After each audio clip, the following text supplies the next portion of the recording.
बिस्मिल्लाहिर्रहमानिर्रहीम। अस्सलाम वालेकुम नाज़रीन, मैं हूं डॉक्टर अली और आप देख रहे हैं मेरा फेसबुक और यूट्यूब चैनल। नाज़रीन, बड़ी अहम तरीन डेवलपमेंट, बहुत बड़ी खबर कि पाकिस्तान ने कमाल कर दिया है। दो दोस्त अरब ममालिक के दरमियान खौफनाक जंग को रोक दिया गया है। इसकी ताज़ा तरीन तफसीलात आपके साथ शेयर करेंगे। सऊदी अरब के हमले के बाद अरब अमारात ने बड़ा ऐलान किया है, इसकी तमाम तर डिटेल्स आपके साथ हम शेयर करेंगे। जबकि एक और अहम तरीन डेवलपमेंट है, पाकिस्तान और बांग्लादेश के दरमियान अहम तरीन राबते हुए हैं, जहां पर बांग्लादेश में पाकिस्तान के साथ भारतीय हाई ऑफिशियल्स की एक मुलाकात हुई है। इसकी तमाम तर डिटेल्स भी आप जान पाएंगे। और साथ ही नाज़रीन, अरब दुनिया के अंदर एक और हलचल मच गई। लीबिया के मुफ्ती आज़म ने जो अरब अमारात है उनके खिलाफ एक बड़ा फतवा दिया है। इसकी ताज़ा तरीन तफसीलात भी आप जान पाएंगे।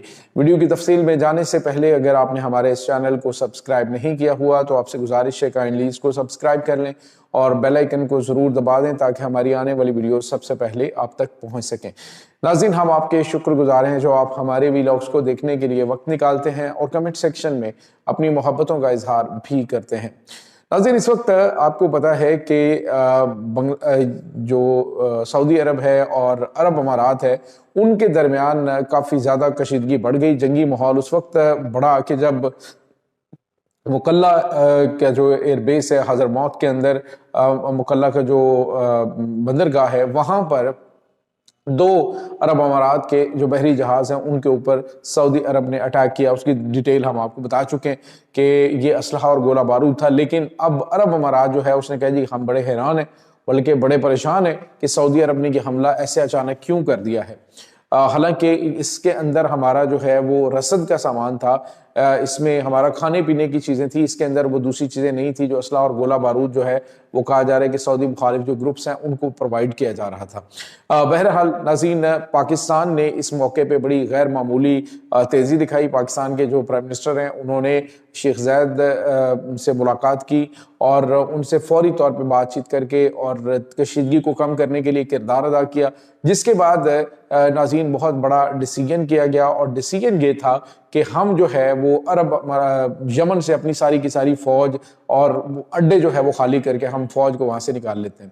नाज़रीन, सऊदी अरब ने इनको 20 घंटे का टाइम दिया था। 24 घंटे पहले मैंने आपको बताया था, 20 घंटे का टाइम था और उस दौरान ही इन्होंने ऐलान किया जी कि हम अपनी फौज वहां से निकाल रहे हैं, हम कशीदगी को आगे बढ़ाना नहीं चाहते। नाज़रीन, यहाँ पे आपको ये बताते चलें कि कभी भी सऊदी अरब ने इतनी तेजी के साथ हमला नहीं किया कि जी इधर जो है वो चीजें कही जाएं और साथ के अटैक कर दिया जाए। और उसकी बड़ी अहम वजह है, उसकी वजह है शायद अरब अमारात जो है उसको टेस्टर के तौर पे इस्तेमाल किया गया है उन ममालिक की जानिब से जो कि खित्ते के अंदर कशीदगी बढ़ाना चाहते हैं कि सऊदी अरब को देखा जाए कि सऊदी अरब करता क्या है। नाज़रीन, सऊदी अरब जो है हमेशा जब भी आप देखें कि हमले किए तो उसने पहले अपना इत्तेहाद बनाया, इत्तेहाद बनाने के बाद बंदे इकट्ठे किए, फिर जाके उन्होंने यमन के ऊपर अटैक किया था। लेकिन अब क्या हुआ है कि फौरी तौर पर सऊदी अरब की जानिब से हमला कर दिया गया और उसके बाद जनाब फौरी तौर पर उनके दो बहरी जहाज़ हैं उनको तबाह कर दिया।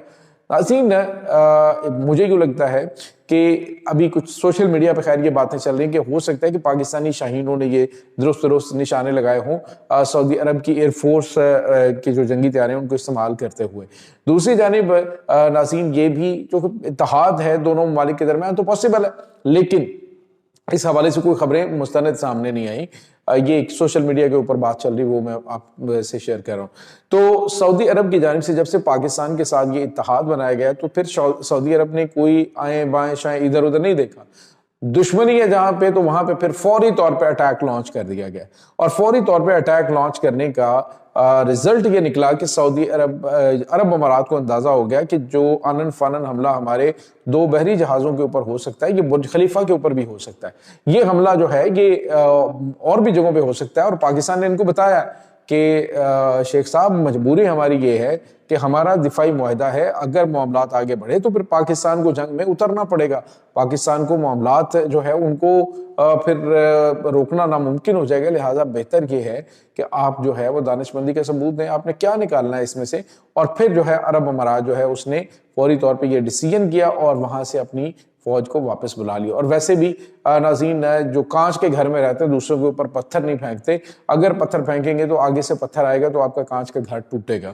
تو جب ٹورزم اور یہ تمام تر چیزیں جو ہیں وہ آپ کی طاقت ہوں اور براہ راست آپ جنگ کے کسی ایسے ملک کے ساتھ چھیڑ لیں جس کے پیچھے ایک ایٹمی ملک کھڑا ہو، تو ناظرین اس کے بعد یہ بھی خبریں آئی ہیں کہ عرب امارات کا جو ایک دو طیارے ہیں انہوں نے غیر معمولی موومنٹ جو ہے وہ کی ہے کچھ اور ایریاز کی جانب، اور آپ کو پتہ ہے کہ اس کے پیچھے کون کھڑا ہے۔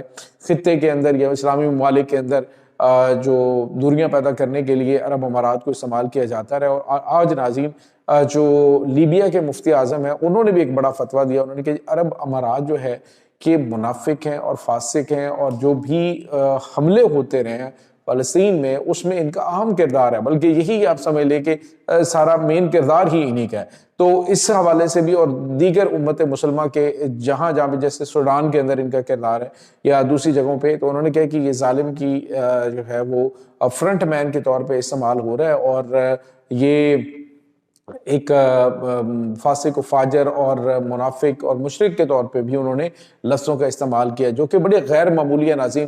یہ اس وقت صورتحال عرب ممالک میں چل رہی ہے۔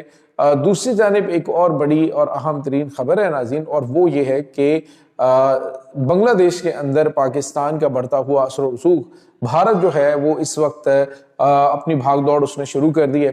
ناظرین ہوا یہ کہ خالدہ ضیاء جو کہ 80 برس کی عمر میں ڈھاکہ کے ایک ہاسپٹل کے اندر انتقال کر گئی، تو اس کی جو ان کی وہاں پہ تعزیتی جو اجلاس ہو رہے ہیں، وہاں پہ جو لوگ آ رہے ہیں تعزیت کرنے کے لیے ان کے گھر میں، تو طارق ضیاء ان کا جو بیٹا ہے جو ممکنہ طور پہ بنگلہ دیش کے اگلے پرائم منسٹر ہو سکتے ہیں، ان کے ساتھ ملاقات کرنے کے لیے پاکستان کی جو قومی اسمبلی کے اسپیکر ہیں سردار ریاض صادق، وہ وہاں پہ پہنچے، اور اسی دوران جو بھارتی وزیر خارجہ جے شنکر ہے یہ بھی وہاں پہ تھے۔ تو بھارتی وزیر خارجہ جے شنکر نے بھی اظہار تعزیت کیا، پاکستانی جو پاکستانی اسپیکر قومی اسمبلی انہوں نے بھی کیا۔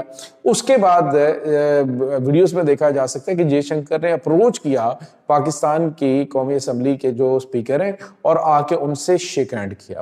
تو پاکستان نے ان کے ساتھ، پاکستانی جو اسپیکر ہیں انہوں نے بھی ان کے ساتھ شیک ہینڈ کیا۔ یہ ایک سرسری ملاقات ہے، کوئی پلانڈ ملاقات نہیں تھی۔ البتہ یہ جو بنگلہ دیش کے اندر چیزیں ہو رہی ہیں اس میں بھارت اب کوشش یہ کر رہا ہے کہ سفارتکاری کے ذریعے جو نئی گورنمنٹ بنگلہ دیش کے اندر آنے والی جو پرو پاکستان ہے، تو پاکستان کا اثر و رسوخ کم کرنے کے لیے وہاں پہ اپنی جو سفارتکاری ہے اس کو تیز کیا جائے، بنگلہ دیش کا جو ہے وہاں پہ اثر و رسوخ بڑھایا جائے۔ لیکن اس وقت حالات جو ہیں وہ بنگلہ دیش میں بھارت کے مکمل طور پہ خلاف ہے۔ جس طرح پاکستان اس کو دشمن ملک کنسیڈر کرتا ہے، اسی طرح سے بنگالی اس کو دشمن ملک کنسیڈر کرتے ہیں۔ دونوں ممالک کے درمیان اس وقت اتنی زیادہ کشیدگی ہے کہ بنگلہ دیش نے نیا بنگلہ دیش کا نقشہ جاری کیا ہے، جس میں اہم ترین ریاستیں جو ہیں وہ بنگلہ دیش کا حصہ دکھائی گئی ہیں، جس میں جھارکھنڈ ہے، جس میں اتر پردیش ہے، جس کے اندر آسام ہے، جس کے اندر بنگال، مغربی بنگال ہے۔ تو اب جو ہے وہ وہاں پہ معاملات کافی زیادہ کشیدہ ہیں۔ بھارت کو یہ خطرہ موجود ہے کہ چکن نیک جو ہے اس کے اوپر پاکستان اور بنگلہ دیش دباؤ بڑھا سکتے ہیں جنگ کی صورت میں، اس لیے انہوں نے وہاں پہ اپنی فوج اور اپنی ایئر فورس جو ہے اس کو غیر معمولی حد تک بڑھایا ہے۔ تو یہ چیزیں اس وقت ناظرین چل رہی ہیں، اور ایسے ماحول میں وہاں پہ جا کے یہ ملاقات ہونا یہ اس طرف اشارہ کر رہا ہے کہ بھارت کو اندازہ ہے اور وہ اب یہ چاہ رہا ہے کہ کسی طریقے سے دونوں ممالک کے درمیان معاملات کو بہتر کیا جائے، ادروائز چکن نیک جو ہے وہ ہاتھ سے نکلتی جا رہی ہے۔ یہ ناظرین اس وقت تازہ ترین اپڈیٹس ہیں۔ اس تمام صورتحال کے بارے میں آپ کا کیا کہنا ہے؟ کمنٹ سیکشن میں اپنے خیالات کا اظہار ضرور کیجیے گا۔ انشاءاللہ بہت جلد ملتے ہیں ایک نئی ویڈیو میں، تب تک کے لیے اپنا بہت سارا خیال رکھیے گا۔ اللہ حافظ۔